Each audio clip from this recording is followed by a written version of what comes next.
6 years of the Iraq War at a ground level detail. The troops on the ground, their reports, what they were seeing, what they were saying, what they were doing. And it covers the deaths of some 104,000 people, not just in aggregate, not just that in Fallujah a lot of people died, but rather the deaths of each person with the precise geographic coordinates and the operation under which they died.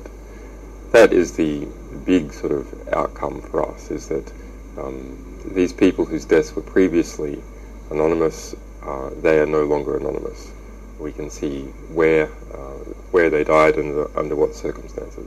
I think we can make even stronger statement in these documents that there is very strong evidence, compelling evidence of war crimes having been committed by coalition forces and having been committed by Iraqi government forces in this material.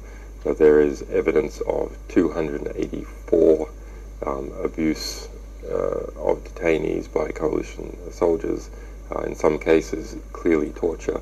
There is over 1,000 reports on the torture or abuse of detainees by Iraqi government forces trained by the coalition. There's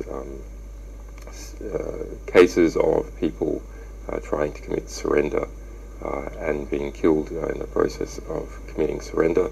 And the people we have spoken to, the lawyers we have spoken to, say that is also a clear war crime. We have an organization which has committed in Afghanistan the deaths of hundreds of people per month, and this general situation, hundreds per week.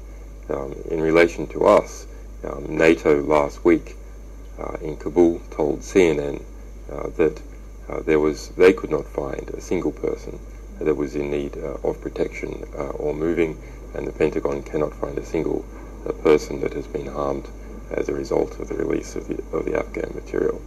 Now, in this case, we have taken an even more rigorous approach than we took in relation to the Afghan material, not because we believe that approach was particularly lacking, but rather just to prevent those sort of distractions from the serious content by people who would like to try and distract from the message. And I think the message of this material is powerful and perhaps a little easier to understand than the complex situation in Afghanistan. We are talking about much higher death figures. So our Afghan release documented the circumstances behind the deaths of some 20,000 people in 6 years in Afghanistan. This material covers those same 6 years, with the exception of 2 missing months, and documents the deaths of 104,000 people. So we're talking about a 5 times greater kill rate in Iraq, really a comparative bloodbath.